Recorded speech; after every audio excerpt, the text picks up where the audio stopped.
Okay. All right. Hello, everybody. It is Tuesday, October 10th, and I am sitting down with you to shoot an episode that I've been transparent about putting off and taking some time because this is by far the most difficult thing that I've ever had to talk about. This is going to be unlike other Cancel Me Baby episodes, but in true Cancel Me Baby form. We are going to be looking at places and bigger picture things here in society and culture that other people aren't, and kind of, take a bird's eye view of issues regarding the current war in Israel. And another reason it isn't like other episodes, you can probably hear it in my voice, okay, is I'm just like shitting my pants. Like, I've been completely engrossed in this since October 7th, since it started. I haven't really slept, haven't eaten much. I'm just absolutely sick to my stomach, just watching all of the footage nonstop. It's hard to think straight.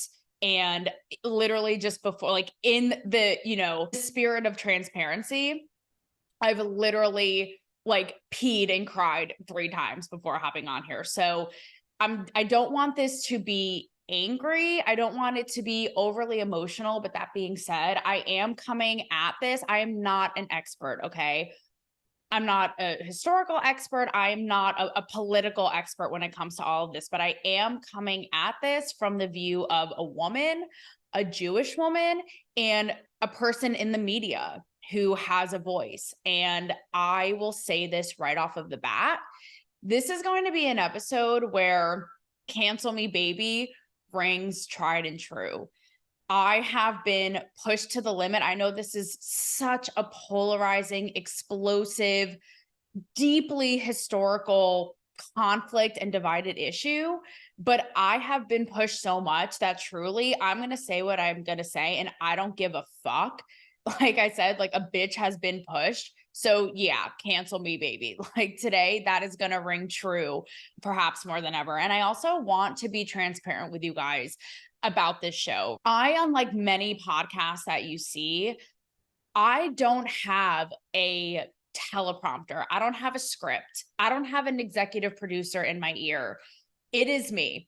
I am present. Hi. Like, I do as much research as I can for you guys to get all of the information to make sure I have all my ducks in a row. And basically what I do is I write out notes and I talk to you in a sort of ad-libbed way. That's very rare, that most hosts do not do. I put a lot of time and effort into every single episode to make it something special for you guys and to make it worth your while and to make it something that you can take a lot from. So with that being said, it is completely my choice to talk about this today. Again, I have no executive producers. I have no assistant producers. No, like, I am the team. You're looking at it. And as difficult as this is, I, being an independent platform, want to talk about this today because how could you not? It will completely change the course of history. We could be on the brink of another world war. It's something that is, like I said, as a woman, as a Jewish woman, a woman in the media, a woman who's been to Israel and spent time with the IDF, which I'm going to talk about later in this episode, I can't not. And so as sick as I am, as sick as my stomach is, here we are. And I wanted to bring it to you in my own style because I know everybody and their moms is weighing in on this. And, as usual, no one does it quite like us here at Cancel Me Baby and Talk to Me Taylor. So first things first, and that being said, if I ramble on or things aren't as polished or aren't as like punchy and what have you, I'm gathering my thoughts and going through this as you guys are. And trying to wrap my head around it. So if it's a little like disjointed or this or that, just bear with me because this ain't easy. I know I signed up for this job, and like I said, I solely want to bring it to you, but just bear with me is all I have to say. Okay, so first things first. Like I said, I thought about it, and I'm actually happy I waited, a day or two to do this episode and let everything sink in, because all of the footage is just minute by minute. It's literally all consuming. You could spend all day long looking at it, as I unfortunately have. And I was going to originally give you like a little bit of history of the conflict between Israel and Palestine, which, as I said, as you know, is so explosive, so tumultuous, has been going on for years. But I'm not here to be a history lesson teacher today. Further, there's so much discourse right now about who the oppressors are and, a two-state solution and who wants peace and doesn't want peace. Again, this isn't the time or place for that today. I'm happy to have that, open and honest conversation, but this isn't about that today. So first things first is the absolute sheer evil that we've seen that literally feels like it can't be real. When Hamas infiltrated and invaded Israel on October 7th on a holiday, and on the 50-year anniversary of the Yom Kippur War. We've seen absolutely barbaric, inhumane terrorism. We've seen rape. Just before hopping on here, I saw a story of dozens of babies and children being executed, beheaded in front of their parents, elderly.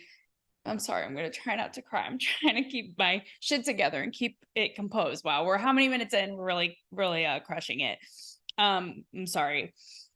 Elderly people being brutalized, killed, hostages being taken, okay? And we are talking about civilians in their beds, in their homes, these Israelis being brutalized and taken hostage, tortured, beaten, pulled out of their beds, their own homes, being shot to death in their cars in the streets, okay? Absolute just barbaric behavior. And if you're living under a rock and or nowhere near this earth, the Israeli-Palestinian conflict has gone on for years. And it's mostly over the fight over land, Holy Land, but it's been also turned into a religious war. And Hamas is a radical Islamic terrorist organization out of Gaza, but very much backed by Iran. And while it's very complicated, it's important to note that this group has no interest in a two-state solution in any peace. They will not recognize Jews, as with many of the surrounding countries and Muslim countries. But let's just focus on this group right now. They are not interested in peace. They want to eviscerate Jews altogether. And this, to me, is not freedom fighting. People saying free Palestine. This is not freedom fighting. This is not fighting for justice. This is not defending themselves. Like, if I see one more entity or person or influencer suggest at all that this is Palestine defending themselves from what? This is absolute, like I said, animalistic, inhumane, abhorrent behavior to go into people's personal homes, beds, and be executing, raping, torturing them in the most disgusting, unthinkable ways. So with that being said, now Israel has retaliated. And this is what you're seeing from the media, from all of these influencers, is this theme and the narrative that now once Israel's provoked and they retaliate, but Israel are the monsters, okay? And I will say this, Israel isn't going into Palestine. Palestinian lives and civilian lives lost is devastating. I've seen the videos and it's wretched all around. But Israelis aren't going into Palestine purposefully murdering these babies and these children. They're trying to get Hamas. And I'm not saying in all of this that Israel, and going way, way back, that Israel is completely innocent and doesn't have blood on its hands and hasn't done bad things. It has. But I'm talking about the unacceptable treatment of Jews, of women, of elderly, of children that we're seeing. Further, Let's call it for what it is. And this is where I'm sick and I'm tired of Israel and its surrounding entities, and forget just the surrounding entities around Israel, since it became a state, the only Jewish state in 1948, and found a home after the Holocaust, okay, is its surrounding entities attempting to blow Israel off the map. Not only the state, but the Jewish people. So this isn't a matter of defending themselves, Palestinians defending themselves. And I know people will say Hamas doesn't represent all of Palestine. I know that. But let's again call it for what it is entities surrounding Israel trying to exterminate Jews off of the map, period. And what's sickening to me is beyond the surrounding countries, trying to blow Israel, a state smaller than the size of New Jersey, off of the map. Since all of this, we're seeing protests domestically in New York, we're seeing in London, we're seeing around the world, protesters saying things like gas the Jews, end the Jews. So to me, yeah, I'm angry. I'm angry now because this to me is no longer in certain regards about freeing Palestine, which, by the way, if Palestine is given over to Hamas, they are not going to be free. Hamas will repress their own in the most disgusting ways that are nothing that these so-called progressives fight for. You want to talk about women or gays or, God forbid, trans? Okay. And Israel being the only democratic state in the Middle East, by the way, where you can live freely as all of those things. But we are seeing these protesters say all of these obscenities. And to me, this is no longer, in some cases, like I said, about freeing Palestine. This is about Jew hate and eradicating Jews. And it's absolutely disgusting. And what's really gross to me is I've seen, first of all, lack thereof, right? Lack thereof any energy from the keyboard holding social justice warriors who are bent out of shape because of a latte made the wrong way, because they're trans, or because of the word like field in a curriculum, because it could trigger feelings of slavery, right? Where is the energy for this? This is the most blatant, disgusting violation of human life and human rights.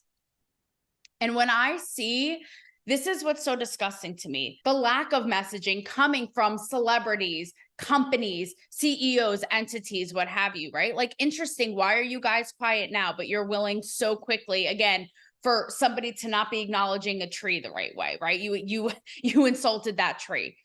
But further, seeing all of these things that, oh, I'm condemning Hamas, but, and I'm sick of it. It's always a yes, but when it comes to Jews. Do you notice that? It's always a yes, but. And so for me, all of these influencers, like, don't even get me started on Black Lives Matter, what they've said, the bigotry there, posting about this is Palestine fighting for their sovereignty and, again, freedom fighters, and defending themselves and being complicit in the barbaric acts. To me, you truly are missing part of your brain. Like, I don't know how else to say it. And being complicit in looking the other way in any way, shape, or form is something that I just truly cannot wrap my head around. This is the equivalent, given that Israel is smaller than the state of New Jersey, the amount, first of all, this is the biggest slaughter of Jews since the Holocaust in one day. It is the equivalent of about 35,000 Americans. How many Jews have been killed thus far? You know who had it right? I have to say was Obama. Obama came out swinging and said, you know what? Here to support Israel defending themselves again against basically the world trying to blow them off the map and everybody surrounding them, trying to blow them off the map as a state smaller than New Jersey since their conception, okay? But he said, here's like all hopes for Israel dismantling Hamas. versus all of this BS I'm seeing from like AOC and the squad, which is like ceasefire and de-escalate. No, sorry. No, I don't think so. No. This is a clear and cut fight between evil and innocent, what you're seeing here. And anything but is absolutely sickening to me. And this is where the media is so disgusting, because if you look at headlines, and I've looked back to back, I'm talking New York Times, I'm talking Washington Post, I'm talking CNN. If you look back to back of headlines with this versus something like Black Lives Matter or Ukraine or Asian Lives Matter, with those issues, they're so empathetic and heartfelt. And with Israel, it's like cold and it's indifferent.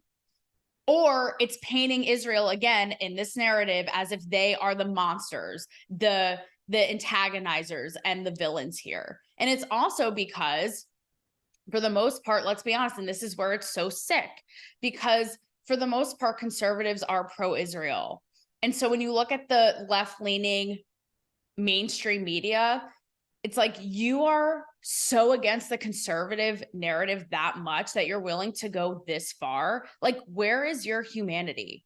Where is your humanity in all of this? It's absolutely foul. Someone who spoke to this, which I don't even know why I'm giving this lady the time of day, but I think it's important to realize, because not only what she posted, but seeing all of the feedback and like riling up that it caused, is Mia Khalifa, who's a well-known porn star. She is Lebanese, and she's just posted the most vile, disgusting things, saying there was a picture of Hamas terrorists. By the way, that's the other thing. What is with the media saying, oh, militants? No, these are terrorists.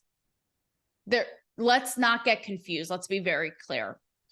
So she's posted literal photos of Hamas invading and terrorizing Israel, saying this is a Renaissance photo. And can you tell the freedom fighters in Palestine to flip their phones horizontally, please? This is coming from the same person, by the way, who received death threats and was taken up with by ISIS because she performed controversial porn in a hijab. So what exactly are you saying? You want to talk about, like, to me, it's just, something inside you is so rotten and broken, and you're that disengaged from reality. You're going to say these vile, disgusting things, not to mention, and we're going to get to this, how do you think that you would be treated as a woman and as a porn star by Hamas, by the way? Luckily, she was publicly fired. I don't even know what she's doing, right? I don't know, and I don't care, but she was publicly fired, thankfully, by someone condemning it, saying this is absolutely disgusting. You need some serious soul searching, and it probably is too late for you, right? Which I agree with that. And I feel like many Jews relate to this right now, and this is something, again, that people talk about behind closed doors and in the shadows. So remember in one of my recent in one of my recent episodes, I talked about a recent Rosh Hashanah service that I'd gone to, which is the Jewish New Year. And in it, there was a really beautiful sermon. And the cantor, which is the counterpart to the rabbi, get a little Jew education today. And sadly, on the other side of that is how, like, anyone care to talk about how temples, Hebrew schools, like all of them are evacuating on high alert here, even in the States, right? And this is a little sidebar, but even when I go into temple, even when I did that night recently, Rosh Hashanah, it's like I look around and I think like anything could happen at any time. And I look around, it's like being on an airplane and I'm like, where are the exit doors? So that's the reality, right? But that people don't like to talk about, because people don't like to acknowledge that anti-Semitism and hate against Jews who are a minority is real.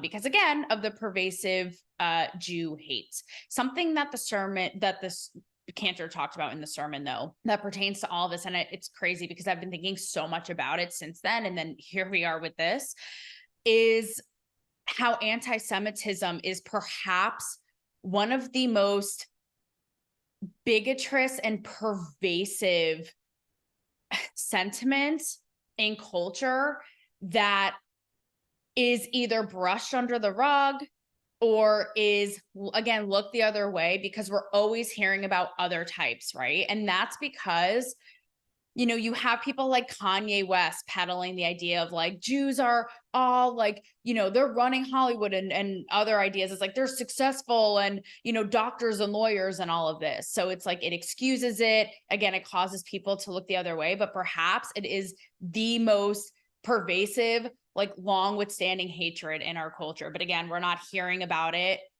nearly as much as all the flashy, buzzy ones, right?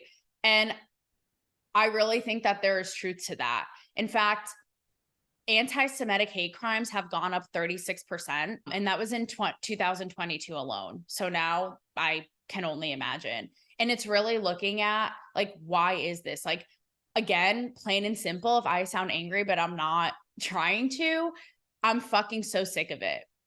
Like, I'm so fucking sick of Jews being slaughtered and killed and people justifying it in any way, shape, or form. I'm fucking so sick of it. So something, because of the sermon that it prompted me to think about, and again, we hear it, we're talking about it, of course, in the wake of George Floyd. And I know people are bringing him up a lot in the reckoning that happened there in the uprise, because when things like this happen, naturally, and that's one in, you know, current recent history. So immediately, even after the sermon, I was thinking about all this. And after that, like the whole reckoning and the US's history and all this. And I did a little, you know, researching, and I don't want to compare tragedy to tragedy, right? And again, this is where it's like you can have compassion and empathy for both, but it's like if you do so much for one, like where is the complete and utter disgust and outrage for the other? So for example, right, take slavery.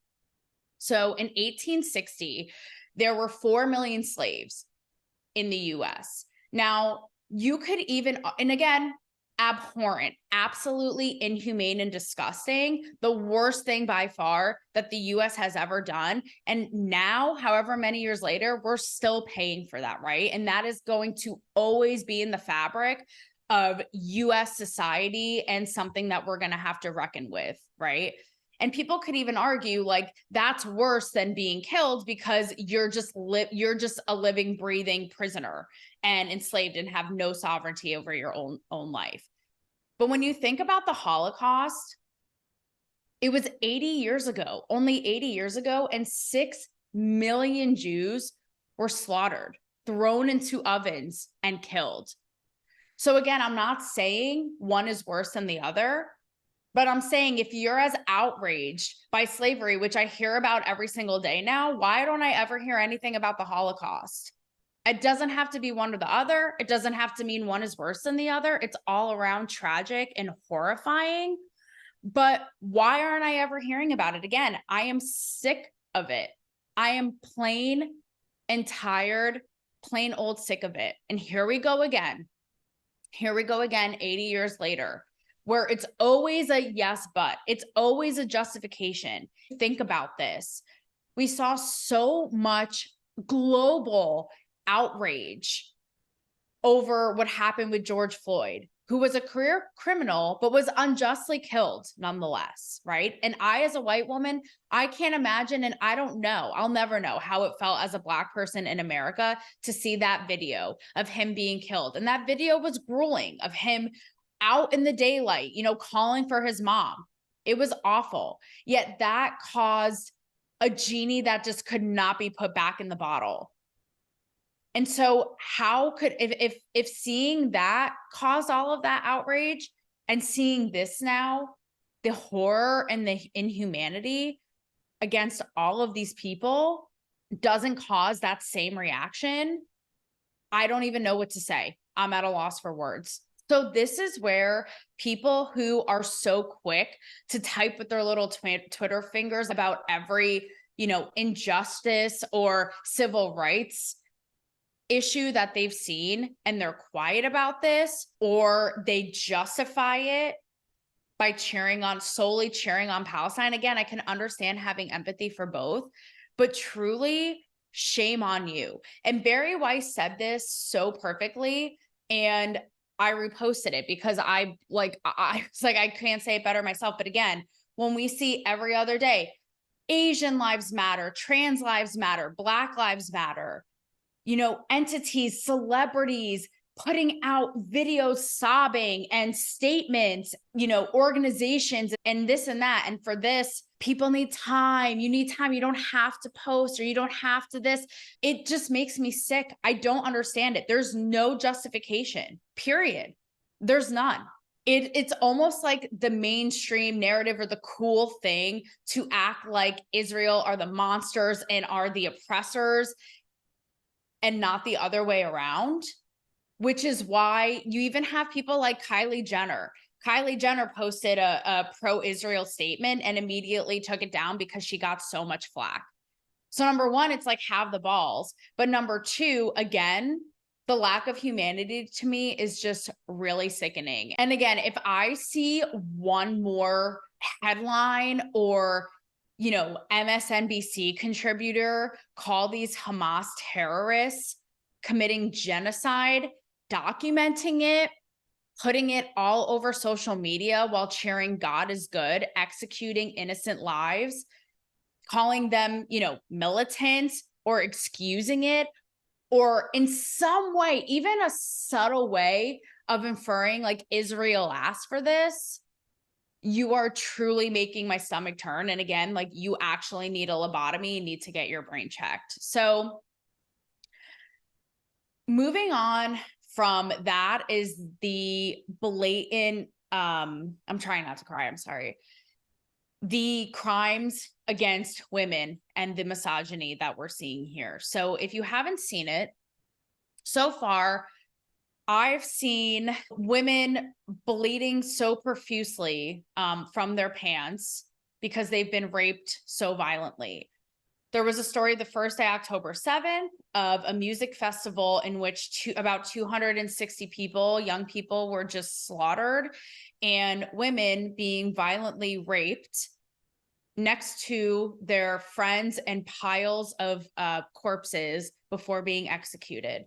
Stories of women being raped with their moms and parents called on the phone to hear them crying out for help. The first day, I saw one of a woman who wasn't an Israeli, was a German woman there for the festival who was brutally mutilated, disfigured, raped, and was paraded around Gaza by Hamas, cheering God is good, with people spitting on her.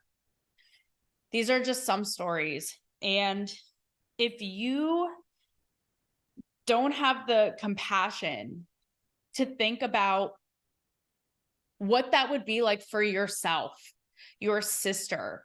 I know a lot of you who listen are moms. If that's your own daughter, like, the complete lack of any human dignity, it's just abhorrent. And at this point, this is where, again, I'm not saying that in its past, Israel has no blood on its hands and isn't at fault for things. That being said, I will to the death defend Israel defending itself, again, from people trying to eradicate Jews off the planet. But whatever Israel has done, none of that excuses this type of behavior towards human beings. And even further, we've seen elderly women kidnapped, held hostage, forced to pose with guns.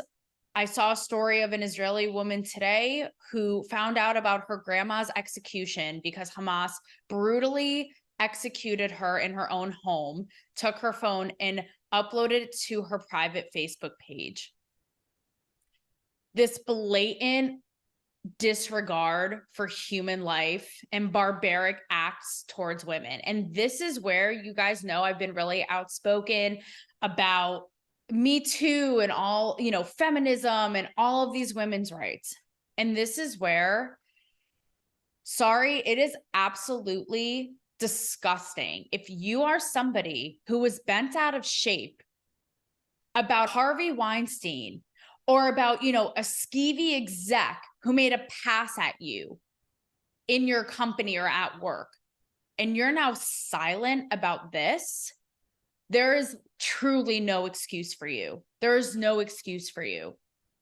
Let's talk about, for example, someone who recently spoke up about blatant, pervasive so-called misogyny, but Maren Morris.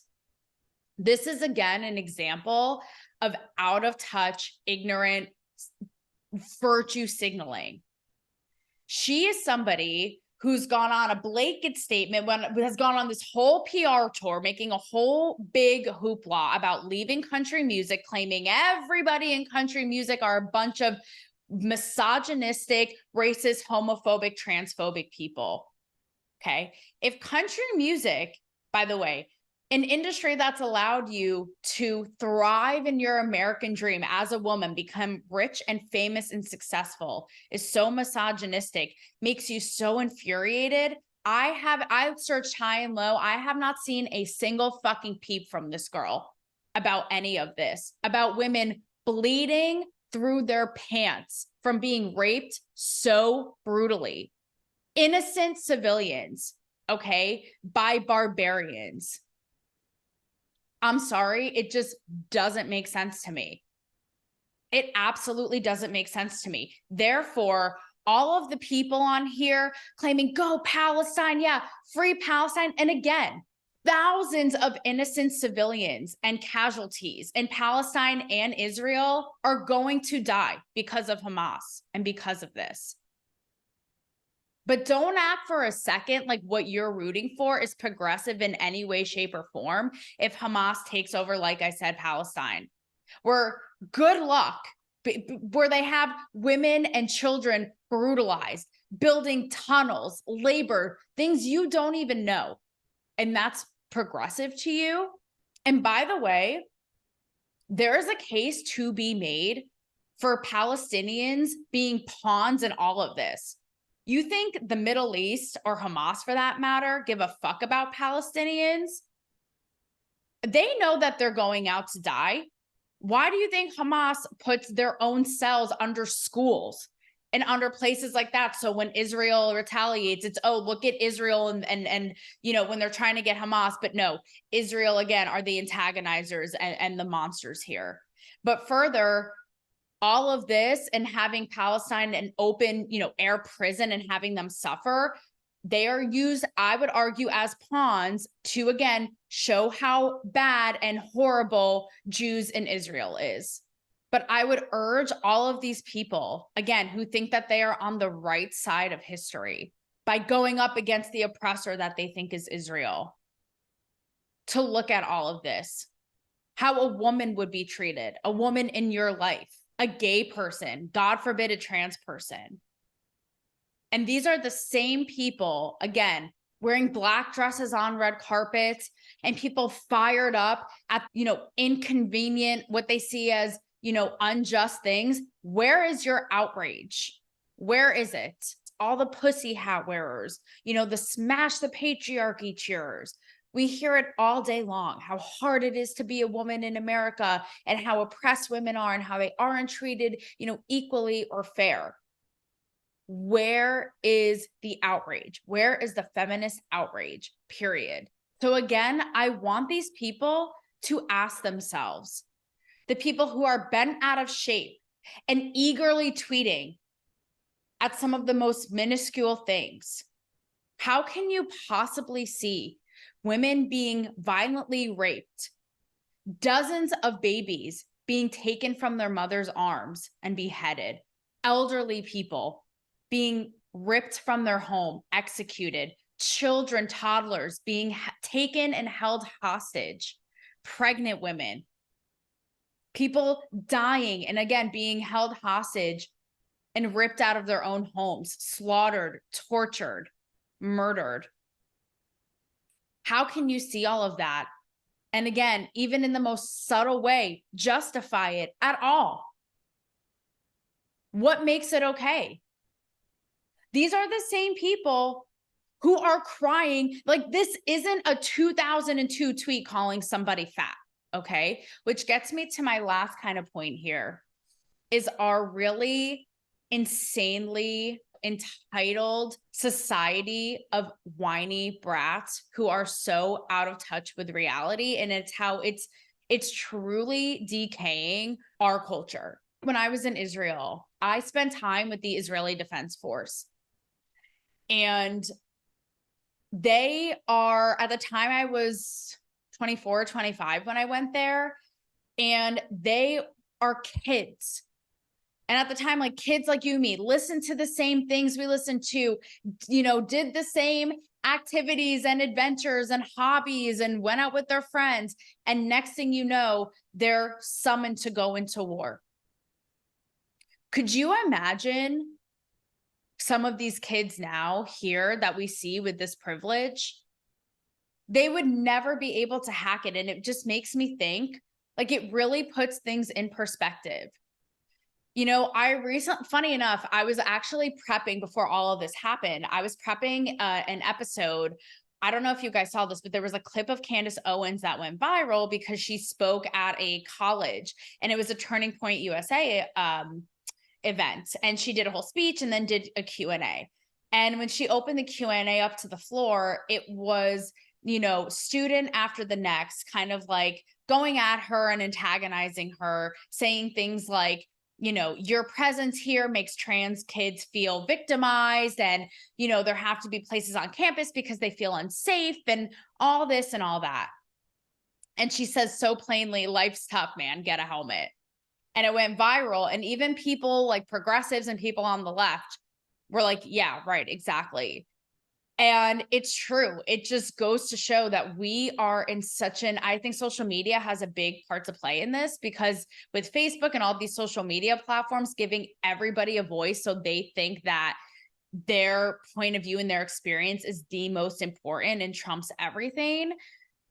It's like destroyed the fabric of our society. I mean, I work on my new side hustle in the service industry. My parents are, in the service industry to a capacity, and like the entitlement of the everyday person when you're dealing with customers, it's unlike anything, right, that we've seen. And when you think about these kids, again, it's like, put yourself in their shoes. Ever since that this happened, like imagine strapping on one of those uniforms and having to go into war. You hear about stories right now too. I've been listening to podcasts and what's going on in different hosts. Half of them are like, the people I know over there, my friends, my family, they are either missing or they're dead or they're called to duty. And when I was in Israel, we spent a lot of time with these kids, and it's just what they do. They don't complain, and they just do it as a duty and as an honor. And I tried on an IDF uniform and I posted this on Instagram, but it was truly I'll never forget that feeling. It was one of truly the greatest honors of my life. And being, a whiny privileged brat at some liberal arts college, you would never know. Like, put on that uniform and actually like be in the mindset of having to go into duty for the ultimate sacrifice, actually stepping into that. These kids could never hack it. I mean, think about it. I'm thinking about all this, and it's like, our kids are so coddled, are so whiny, are so out of touch. Here are just some examples again of what these people have an idea is social justice and civil rights, okay? And, politically correct and all this. Like Roald Dahl, how could we forget, in his novel *And Charlie and the Chocolate Factory*, in his story, changing the word fat to enormous because fat is offensive, right, to fat people. Or the fact that the word field was removed from USC curriculum earlier this year because field could be triggering because it could make them think of slavery. It's like, are you guys serious right now? Every word is going to offend somebody in some way by that logic. Even Stanford, at one point, they had suggested removing words like American, immigrant, and grandfather from curriculum because those words they'd suggested were harmful language. In fact, in 2018, 90% of colleges had a safe space for kids to go. And you think about what's going on over there, it's like, get a fucking grip. Get a fucking grip. People are getting pulled from their fucking beds, children in front of their own parents, family members executed in front of one another, women raped in front of their mothers, in front of their friends, next to piles of corpses, some of them being friends. And you want to complain about feeling unsafe on a college campus because you dyed your hair blue today? You need these kids need a serious fucking reality check. I'll tell you, ever since this started happening, I go to bed and I look out my window and I look at the view I have, just so thankful for being in peace here and the privilege that we have. Being in peace, and as women and as people, being in our bed safe tonight, looking out and not having thousands of rockets and missiles aiming to wipe us out. This is their reality. I remember when I was in Israel, when we started at the northern end and traveled down to the south and ended up in Tel Aviv. When we were in the north, we were up kind of on a hike in the mountains and we could hear bombs. And I'll never forget it. To them, they were just like, oh yeah, like not indifferent about it, but it had become so accustomed to normal life there and being attacked. I just couldn't, and still to this day, wrap my head around how that just became accustomed to everyday life. And so I think about these kids who are, have their panties in a wad over the most minor inconveniences. And that just goes to show you how entitled and privileged our kids are here, that they feel oppressed by a mundane word or a pronoun. Believe me, the people overseas would be wishing to have those, quote, problems, because the reality over there is gruesome and it's unlike anything we've ever seen. And the sad part is we are seeing the hate against Jewish people, like I said, seep beyond the Middle East or that concentrated area. It is everywhere. You're seeing these protests saying, take Israel out, take the US out. Don't be so comfortable, in your castles and your warm beds at night, thinking that this won't happen here next. I'm not saying to this extent, but it's a real problem, what we're seeing. And as a Jew, and I'm sure many Jews can relate to this, I'm also very proud because time and time again, Jews have proven to just be so resilient in the face of adversity. To Obama's statement of dismantling Hamas, I hope that they do. I hope Israel does. Like, goodbye, good riddance. I can only pray. And the fact that Israel's surrounding countries try so hard and are proving to try very hard to do just that and blow them off the map. It does scare me. It scares me. It's like, will they be successful? And I have faith that Israel will again come out on top and pull through. And if people continue to be lukewarm or see both sides or be complicit or brush the brutality and inhumanity and slaughter of Jews under the rug, what does that mean? What does that mean for me as a Jewish woman? What does that mean for you? What does that mean for the safety of people here? It feels really far away until it's not. The anti-Semitism and the hate that I'm seeing clear as day against Jews, it can't be unseen. And to all of these social justice warriors who think they are so high and mighty, fighting for the little guy, I'm not saying that you can't fight for peace and prosperity for all groups, or in this case, both groups of people, as they deserve. But Israel isn't trying to eradicate an entire group of humans like the other way around. There is no defending it. There is none. Yeah, I condemn this, but Israel had it coming. There's none of that, period. None of this is ever okay. So with that being said, I thank you guys for bearing with me. I know that this was a really tough one. I know it was more somber than usual, went a little longer than usual. but I stand by everything I said. I know a lot of you have reached me, you know, coming at it from both ends. But many of you reaching me wanting to be vocal about all of this, to speak for them. And I'll just say this, it's also sickening to me that Jews feel like they can't speak up right now, again, because it's not the cool thing or the media narrative or the politically correct thing. And that is disgusting. And to that I say, like, I have your backs, but it starts with us. And I urge you all to speak up, whether it be in the workplace or with friends or with family. It is not okay.